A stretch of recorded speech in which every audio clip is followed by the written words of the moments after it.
Bom, pessoal, essa aula que eu estou gravando aqui, vou tentar ser bastante breve, mas é uma aula que vai ficar um pouco longa, não vai ter jeito.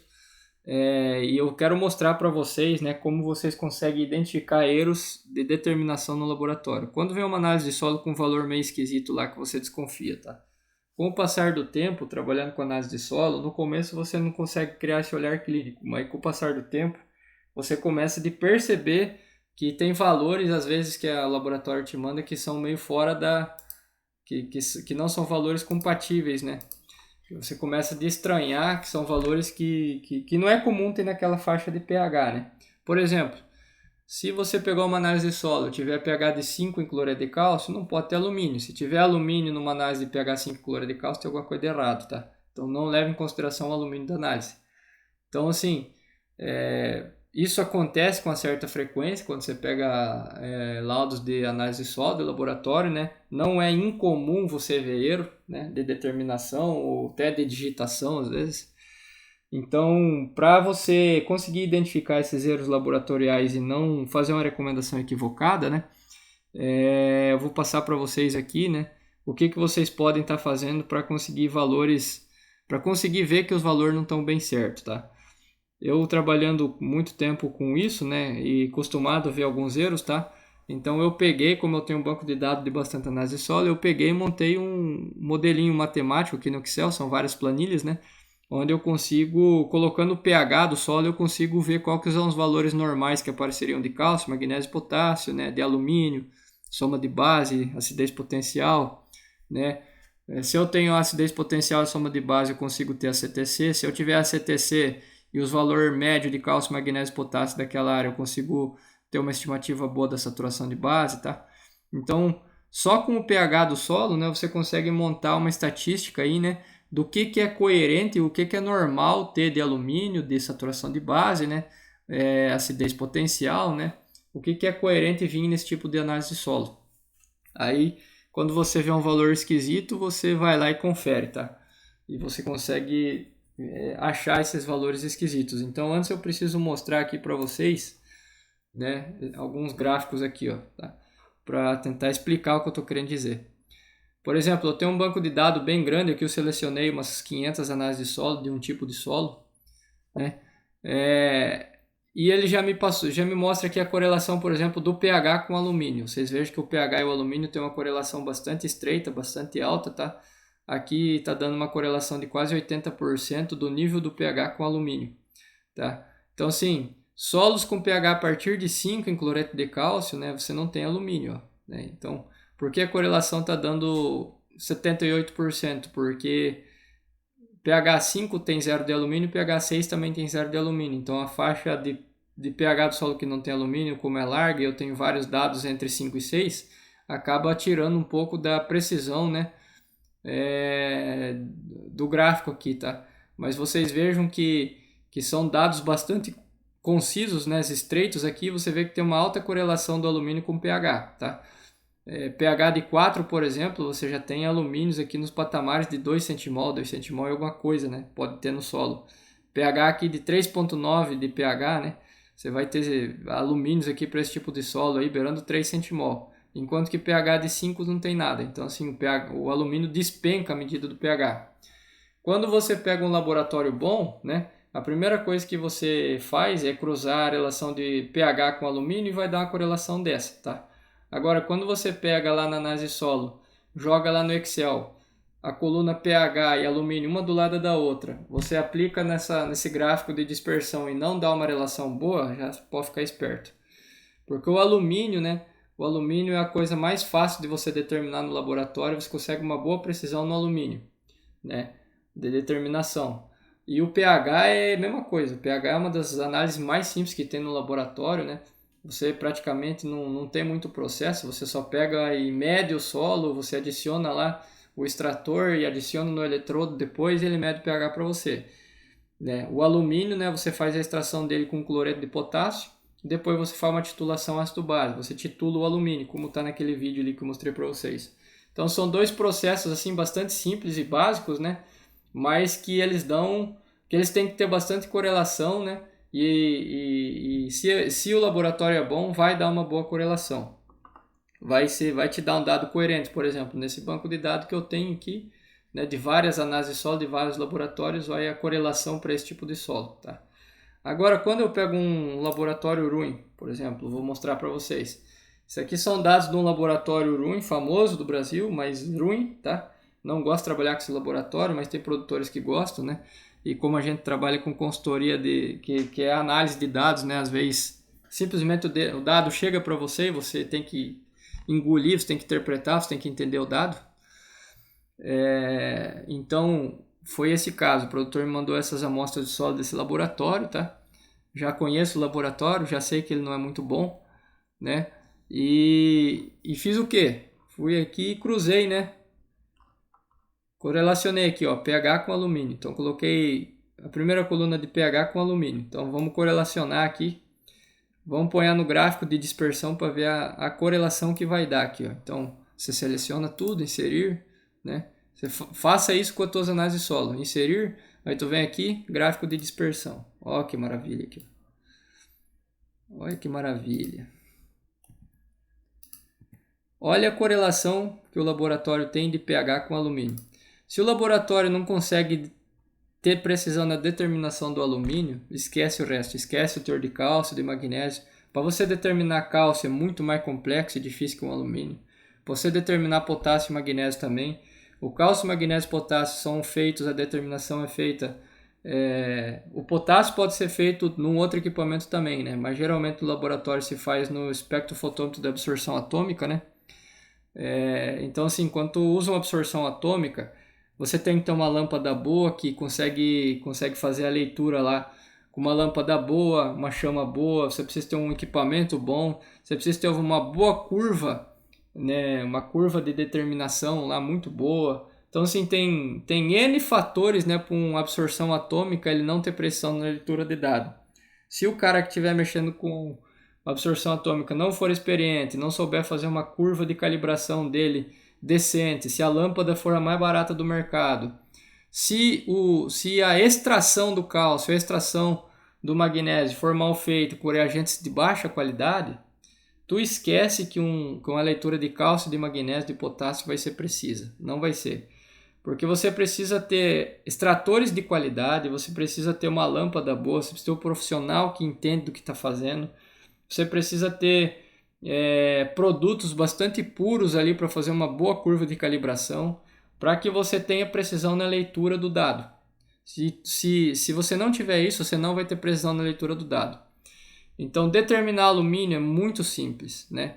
Com extrator ruim, com ferramenta ruim, você determina bem. Agora, cálcio e magnésio para determinar já é outra história, né? Você precisa ter bastante qualidade. Então, por isso que eu falo, conhecendo o laboratório por dentro, se o alumínio o pessoal não consegue determinar, quiçá o cálcio e magnésio. Então, vamos ver. Linha de tendência, né? A linha de tendência ela mostra uma correlação, né? Para alumínio sempre é bom usar a polinomial, tá? A linha de tendência polinomial. Mostrar o R ao quadrado no gráfico aqui, ó. O R seria a correlação, né? Correlação desses dados. Então, ele não dá nem 7%, dá 7% de correlação. Então, o pH e o alumínio que esse laboratório mandou aqui está dando 7% de correlação, ou seja, não existe. Qualquer laboratóriozinho Jaguara, Barela, consegue ter uma correlação de 80%, né? O ideal é que essas correlações sejam altas, né? Com 28 análises de solo, a correlação tem que se dar acima de 90%, tá? Então, assim, não tem qualidade na determinação do alumínio. O alumínio que esse laboratório me mandou no laudo aqui, ele não é o alumínio real da área. Pode ter certeza que esse alumínio aqui não é coerente. Aqui eu tenho o pH em cloreto de cálcio que tem o alumínio. Então, assim, ó, vejam a incoerência dos dados aqui, ó. pH de 4,88 em cloreto de cálcio, 0 de alumínio. Nesse pH, um solo argiloso tem que ter alumínio. Então está mostrando 0. Aqui eu tenho um pH de 5,14 em cloreto de cálcio. Está mostrando traço de alumínio. Não deveria ter. Tá? Então pH baixo, 0 de alumínio. pH alto tem traço de alumínio, né? pH de 4,65 em cloreto de cálcio. Teria que ter um bom nívelzinho de alumínio. Tem um traço de alumínio também, né? 0,03 de alumínio. Então, assim, Olhando esses dados aqui, ó, 4,82, 0,21 de alumínio, está mais perto do real. E aqui nós temos 4,8001 de alumínio. Então você veja, pH mais alto, né? pH mais alto, cadê 4,82? pH mais alto do que o 4,81, só que o 4,81, que é um pH um pouco mais baixo, eu não tenho alumínio. 4,82 eu tenho um alumínio razoável. Então assim, você já vê que não tem coerência nenhuma nessa determinação de alumínio. O alumínio foi mal feito, tá? Porque vocês já estão cansados de ver nas aulas aqui que o alumínio é produto do pH, tá? Quando o pH é baixo, o alumínio aparece na análise de solo. Quando o pH é alto, o alumínio não aparece porque ele está na forma de hidróxido, não é solúvel, tá? Quando você tem pH baixo, você tem o alumínio 3 que é solúvel, que o extrator consegue extrair, tá? Você consegue determinar. Então já vi que não prestou, o alumínio já não prestou. Então pegando e aplicando, né, essa estatística aqui, ó. Aplicando essa estatística. Deixa eu abrir aqui. Estatística, né? Aplicando na estatística, por exemplo, né? Se eu ponhar um pH de 4,82, né? Aqui, ó. Ele me diz, né, que o alumínio estimado através do pH é de 0,21, né? Quando você pega uma análise de solo dessa classe DCTC com esse pH e tiver um valor de 0,21 de alumínio, 0,2, ele não grita no teu olho, ele é coerente, porque é normal você enxergar isso. Agora, aparecer zero é bem complicado, bicho. Nesse pH aqui, nesse solo aparecer zero é complicado, tá? Fosse um solo arenoso, não falava nada. Solo arenoso, né? Com baixo pH você já não tem alumínio, mas solo argiloso DCTC alta, né? Com esse pH aqui você não ter alumínio é bem difícil, tá? Então assim, eu consigo, né? Consigo através dessa estatística aqui, né? Colocando o pH da análise de solo aqui, eu consigo entender quais são os níveis, né, reais de alumínio daquela área, tá? Quais são os níveis reais de alumínio daquela área. Então, aqui eu já tenho pronto, para não enrolar muito, né? Aqui eu já tenho pronto. Aqui eu tenho o pH e o alumínio que veio na análise, tá? E aqui do lado, eu tenho o pH da análise de solo e o alumínio que o programa estimou, tá? Que a estatística lá estimou. Então eu seleciono os dois, né? Inserir, dispersão. Olha que beleza. É lógico que uma análise de solo ela não vai ter 100% de correlação. Aqui está dando 100%, né? Porque no Excel tem uma série de arredondamentos ali, né? Que acaba levando à perfeição, mas isso não acontece, né, no laboratório. No laboratório você consegue 90% de correlação, né? Mas ó, aqui já ficou bem coerente. Você vê que os dados eles estão bem juntos, bem próximos, tá? O alumínio ele despenca, né? À medida que o pH aumenta, o alumínio despenca aqui, tá? Então você vê os maiores valores de alumínio no pH mais baixo e o menor alumínio em cima. Então vamos ver a correlação, linha de tendência. Alumínio, você pode usar a curva polinomial que é melhor, tá? O R ao quadrado. Então aí, já foi para 99%. Provavelmente, né, não vai dar 99% a correlação no laboratório, mas vai dar 90%. Um laboratório bom, né, daria 90%. Então ficaria um pouquinho mais disperso esses dados, tá? Mas ele tem uma correlação, tem que ter uma correlação boa. Agora, isso daqui é uma correlação vergonhosa, tá? Isso aqui não serve de nada. Isso aqui e lixo é a mesma coisa, tá? Isso aqui não serve para nada. Então, esses dados aqui desse laboratório de alumínio, não posso confiar em nenhum, tá? E se eu não posso confiar no alumínio, eu não posso confiar no resto também, tá? Porque o alumínio é extremamente simples de determinar. Então, assim, eu fiz aqui a correlação, né, de todos os valores que são importantes para a gente na análise de solo, tá? Peguei aqui, vamos ver a correlação de pH com saturação de base, tá? Então, assim, olha, qual que é a mensagem que eu quero passar para vocês? Para vocês conseguirem entender se o laboratório de vocês que vocês estão usando é interessante, é bom, tá? Vocês recebem essas análises de solo em Excel. Você vai receber lá todas as análises de solo em Excel. Então você pega lá a tua coluna de pH daquelas análises e salva num canto. Pega a coluna de alumínio e põe do lado e faz essas correlações, tá? Com essas correlações, vocês conseguem ver se tem um padrão de qualidade, de determinação, se segue uma lógica matemática, uma lógica uma lógica, né? Os valores têm correlação porque assim, o pH com alumínio tem correlação porque se não tivesse uma correlação extremamente alta, né? Jogando calcário não ia resolver o problema do alumínio, tá? Se o calcário resolve o problema do alumínio é porque o pH tem correlação com a disponibilidade do alumínio. E essa correlação tem que aparecer na análise de solo, porque no laboratório tu usa um extrator líquido para extrair o alumínio da análise de solo, né? Então assim, se vai um solo de pH alto para o laboratório, aquele extrator não arranca o alumínio, porque aquele alumínio não é solúvel, né? Porque o pH é alto. Agora, se o alumínio, se o pH daquele solo for baixo, tu vai ter alumínio solúvel. O extrator consegue arrancar. Arrancando o alumínio, você consegue determinar ele numa titulação ácido-base, tá? Então, assim, existe essa correlação, existe no solo, tanto é que a gente se baseia para fazer recomendação de calagem, de adubação, de várias coisas, tá? Por essa lógica, né, que existe de fertilidade. E você, no Excel, você consegue avaliar essa lógica, se o laboratório está te mandando um negócio com fundamento ou não, com lógica ou não. Então, essas correlações de pH com alumínio, ela tem que ser ali o mais próximo possível de 100, tá? Uma correlação abaixo de 70% já não é boa, né? A correlação tem que vir 90, 95, 80, 85, né? Esse seria bom, né? pH com saturação de base também ali sempre acima de 80. pH com soma de bases, tá? É bem fácil de entender a relação de pH com soma de base, porque a soma de base é a soma do cálcio, do magnésio e do potássio no solo. Para aumentar o pH do solo, tu usa o quê? Tu usa o calcário, tá? E o calcário tem o quê? Tem cálcio ou cálcio e magnésio, dependendo do calcário que você usa. Então, se tu aplicar calcário dolomítico, por exemplo, no teu solo para aumentar o pH do solo, consequentemente vai aumentar a soma de base, porque o teor de cálcio e magnésio sobe, tá? Então, pH tem correlação boa com soma de base. pH com soma de base tem que dar correlação também acima de 80, né? O R acima de 0,8. pH com hidrogênio e alumínio, que é acidez potencial, né? Correlação extremamente direta, tá? Se você quer baixar a acidez do solo, tu tem que aumentar o pH. Se tu quer aumentar a acidez do solo, tu tem que baixar o pH. Então são coisas simples e básicas que existem correlações, né? E que o laboratório tem que mandar isso para você. Se o laboratório não está mandando isso sem correlação, tu não precisa acreditar em nada que está naquele laudo daquela análise de solo, tá? Porque não está fazendo sentido você interpretar aquela análise, porque ela não está seguindo a química básica do solo, tá? Então, inserir dispersão, ó.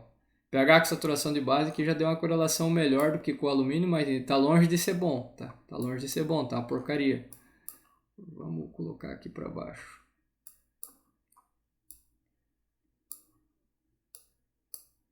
Ó, pessoal, tô gravando esses vídeos aqui extremamente caseiro aqui, né?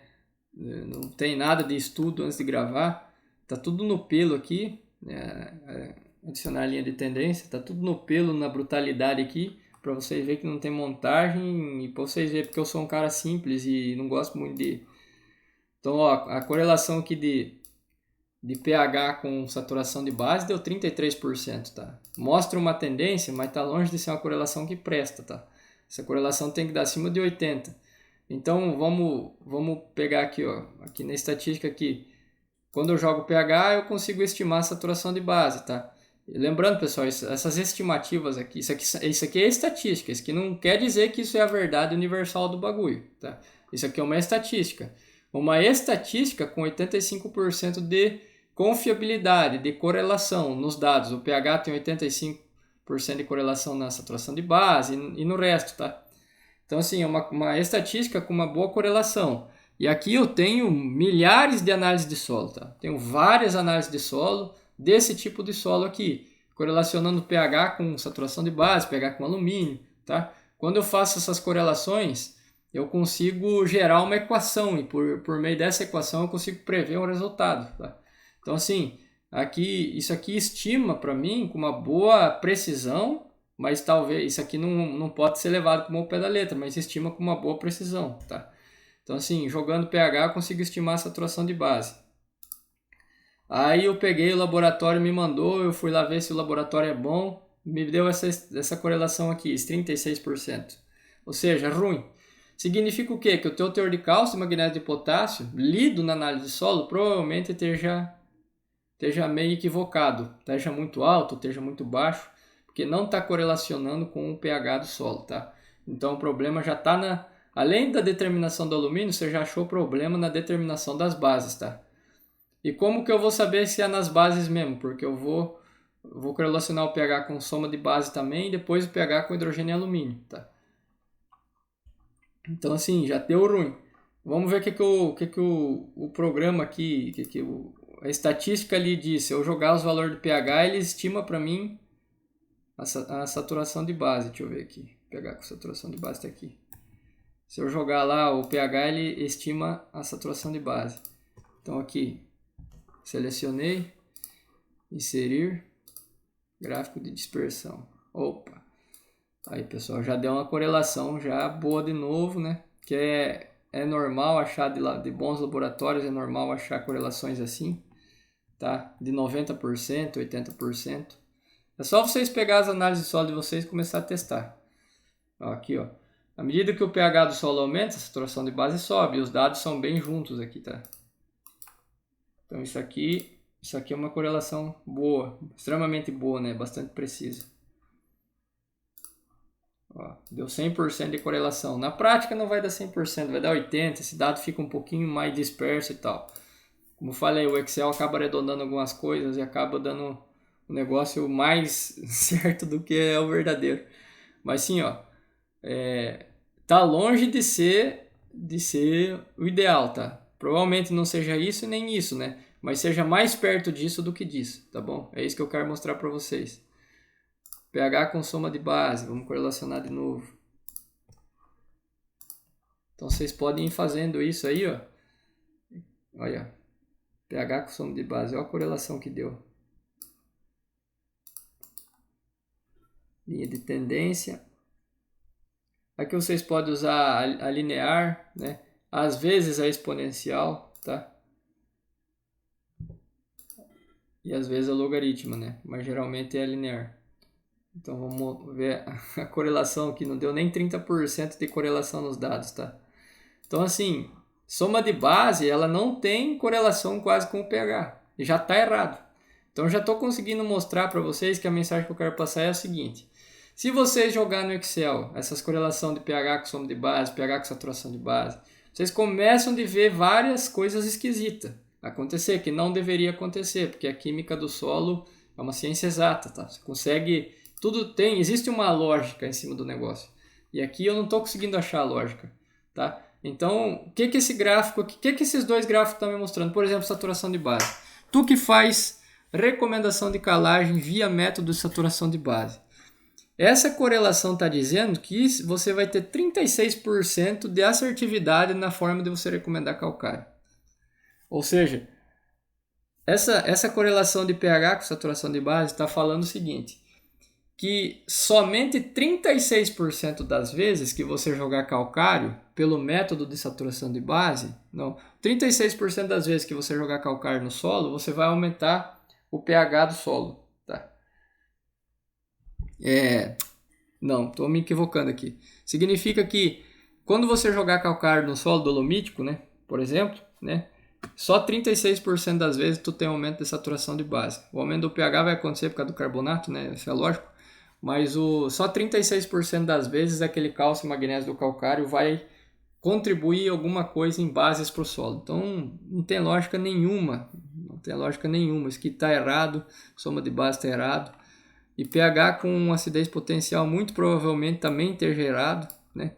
Provavelmente a forma dos caras determinar a acidez potencial do solo seja o método DSMP, que é um método bastante bom e preciso, que eu gosto muito, só que para você fazer a solução SMP não é simples de fazer, ela precisa de muitas misturas e muitas coisas para fazer ela.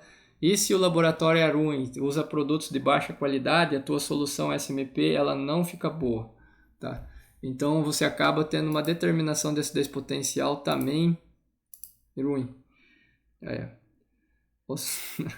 Aqui é pior ainda, tá falando Está falando que o pH do solo não tem relação praticamente com a acidez potencial do solo, né? Rapaz, acidez é uma coisa... pH e acidez é uma relação direta, né? Laboratório bom, ele dá essas relações de 80% a 90%. Agora, laboratório ruim, cara, dá isso aqui, ó. pH não tá tendo correlação com soma de base, né? pH não tá dando relação com acidez potencial, pH não tá dando correlação com saturação de base, né? Então que tá tudo errado, tudo errado. Então você não precisa confiar em nada que tá vindo nesse laudo aí, tá? Agora vamos ver aqui, pH com soma de base, pelo que o programinha ali, pelo que a planilha, pelo que é estatística, né? Consegue ler aqui, ó. Vai dar tudo bom, pessoal, vai dar tudo bom, né? Posso fazer de todos aqui para mostrar para vocês, mas tá dando um 100% também. Provavelmente a areal não seja 100%, né? Mas assim, a estatística de milhares de análises de solo, né? A estatística de milhares de análises de solo apontam para isso, apontam que existe correlação e correlação alta entre pH e acidez, entre pH e alumínio, entre pH e soma de base, entre pH e saturação de base, tá? Inclusive, essa estatística aí, ela tá nos livros de fertilidade, tá? Nos livros de fertilidade que a gente acostumou a estudar, a ler, né? Isso tá tudo lá, tá? Essas correlações são conhecidas, tá? Não é de hoje que se conhece isso, né? Foi dessas correlações que saíram metodologias de recomendação de calagem por saturação de base, principalmente, né? Você acha lá o Van Hard lá, eles conseguiram, eles identificaram, eles perceberam a relação, né, do pH com a saturação de base, né? Começaram de cruzar esse dado num gráfico de dispersão desse jeito aí, cruzaram lá 10, 15 mil análises de solo, conseguiram uma relação lá de 80% e viram, né, que toda vez que aumentava o pH, a saturação de base subia. Então foi disso que surgiu a ideia de recomendação de calcário por aumento de saturação de base do solo, tá? Então assim, esses dados aqui desse laboratório, nada deles presta, nada deles serve, tá? Tá tudo equivocado, tá? Então assim, você já consegue identificar o que é um dado coerente e o que não é um dado coerente de um laboratório de análise de solo. E para fechar aqui, para não estender muito, depois posso, se vocês acharem que precisa gravar mais alguma coisa sobre isso, tá? Eu já mostrei para vocês, é só jogar os dados e correlacionar e avaliar. Tá dando as dispersão tudo esquisita aí, tem alguma coisa de errado, tá? O programa, né, a estatística ainda ela consegue, né, para terminar, ela consegue, além de colocando o pH aqui, ela mostrando, né, a saturação de base, né, provável, alumínio provável, acidez potencial, soma de base, ela consegue estimar tudo isso. Ainda ela consegue te dar um bom norte do valor de cálcio, de magnésio, de potássio que aquele solo tem.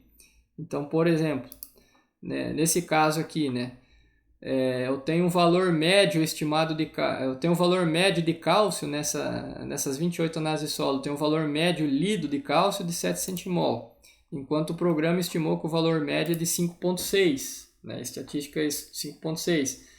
Então, assim, você consegue ainda, né, filtrar, né, o que seria os valores corretos de cálcio, de magnésio, de potássio para o solo, né? Porque o pH do solo é a coisa mais difícil do laboratório errar. Por mais que o laboratório seja ruim, o pH não vai estar errado, o pH vai estar coerente. Então, assim, o dado de pH do laboratório você pode confiar, porque não tem como errar praticamente o pH. Tá? O pH é água destilada, né? Água destilada, agitada 15 minutos com o solo e ponhado no eletrodo e lido. Tá? Então, não tem como errar nisso aí. Impossível, tá? Então o pH ele vai vir certo no laboratório. Agora a determinação do cálcio, do magnésio, do potássio exige um processo, misturas, curvas de calibração, é muito mais complexo. Então o erro é muito fácil de errar na determinação de cálcio, magnésio e potássio. O alumínio também não é complexo de fazer, mas, né, você vê que tem laboratórios que mandam valores desse aqui, ó, né, que não tem nada a ver uma coisa com a outra, tá? Então, assim, você consegue, né, aquela estatística, eles conseguem ainda uma filtragem, né, dos valores de cálcio, magnésio e potássio, né, dos valores de alumínio, de soma de base, então você consegue salvar alguma coisa, porque o pH vem certo do laboratório. Então você usando o pH e aquela estatística ali, você ainda consegue, né, fazer uma recomendação, porque você consegue estimar com certa precisão, né, qual que são os valores de cálcio, magnésio, de potássio, de alumínio e tudo mais. Você consegue recomendar calcário, gesso, né? É lógico que se o laboratório manda correto para você, é muitíssimo mais fácil, né? Quando o laboratório manda uns dados esquisitos desse daqui, você vai perder várias horas ali filtrando os dados, olhando, filtrando, né, para tentar primeiro, né, determinar os valores, né, com Excel, para depois você interpretar o dado. Então dá muito mais trabalho fazer isso aqui. Mas a mensagem que eu quero passar é que é possível, né, usando essa estatística aqui, é possível, né? E aqui a estatística eu usei aqui, nesse exemplo, um solo de CTC alta, argilosa, mas essa estatística eu tenho para um solo desde 5% de argila, de CTC 3 até um solo com CTC de 25, mais ou menos, acho que é 25 a máxima que eu tenho aqui, estatística, porque o meu banco de dados de análise de solo é bastante grande, né? Então eu consegui separar todas essas classes de solo, todas essas CTC e consegui gerar a estatística de tudo eles, tá? Então com isso daqui é possível você fazer uma filtragem de dados e consegue identificar onde que está o zero do negócio e depois usar o dado, tá? Sim, grande parte dos laboratórios mandam negócios coerentes. Você começa de fazer essa correlação aqui e começa a dar coerente, dá 80% e tal. Aí você não precisa da estatística, né? Você só interpreta e recomenda. Agora, quando começa a dar uns negócios esquisitos, né? Você tem que fazer a filtragem de dados. E se você não tiver aquela estatística ali com o banco de dados, daí fica difícil de fazer a filtragem do dado. Né? Porque você não tem um norte, né? Você não tem norte nenhum para saber o que é bom e o que não é bom, e o que é certo e o que é errado. Vou dar um exemplo aqui, eu podia ter colocado agora falando que me surgiu. Teve um laboratório que eu trabalhei também, né, que o produtor mandou para mim, né, eram 1.200 hectares de mapeamento, né, então era bastante análise de solo, 0,20, 20, 40, 40, 60, era muita análise de solo para interpretar, para avaliar. E assim, o pH com o alumínio, a correlação era 90%, 95%, era show de bola. Né? Agora, quando eu peguei pH com saturação de base, pH com acidez potencial, pH com soma de base, a correlação caiu para 30%. Igual isso aqui. Então, assim, tinha uma qualidade na determinação do alumínio, que é uma análise fácil de fazer. Agora, quando partiu para as leituras de cálcio, magnésio, potássio e acidez potencial, bagunçou tudo, tá? Aí eu fiz um teste com esse laboratório, né? Que eu já falei para vocês como vocês podem pegar um laboratório no pulo, né? Fazendo aquela prova branca, aquela análise ali que eu mostrei para vocês. E mandei para aquele laboratório, né? E deu mais ou menos o que apareceu na estatística, né? Esse laboratório ele estava mandando valores, né? A curva de calibração do cálcio dele estava bem errada, estava bem fora, então o cálcio dele sempre dava bem baixo, né? O cálcio real dele era mais alto, tá? Não deu o que a estatística estimou, né? Mas os valores reais elas foram próximos à estatística, né? E longe do que o cara me mandou do laboratório. E o valor de magnésio também estava fora e o de potássio estava certo. Então o valor de potássio do cara estava certo, tá? Quando eu fiz a filtragem do potássio deu bem boa a correlação. Agora quando eu fiz a filtragem do cálcio e do magnésio deu bem fora, tá? Então assim, o problema dele era a determinação principalmente de potássio, principalmente de cálcio e de magnésio. Aí bagunçava tudo, a soma de base, a saturação de base. E a acidez potencial dele também, ele estava fazendo... provavelmente estava fazendo com a solução lá não muito boa, né, com o SMP não muito bom, e deu uma boa diferença lá na acidez potencial dele, mas foi corrigido, depois foi adequado tudo certinho, tá? Então assim, já mostrei para vocês aqui, né, bem a grosso modo como você conseguir identificar erros e como você pegar o laboratório, né, com um exemplo prático de um laboratório ruim. Agora o próximo vídeo que eu vou fazer aqui, para não estender esse aqui muito, é mostrando como que tu faz a filtragem, né, do cálcio, do magnésio e potássio pela estatística ali, como tu consegue fazer essa filtragem do cálcio, magnésio e potássio e saber qual que é o valor real e qual que é o valor que está equivocado. Então assistam o próximo vídeo.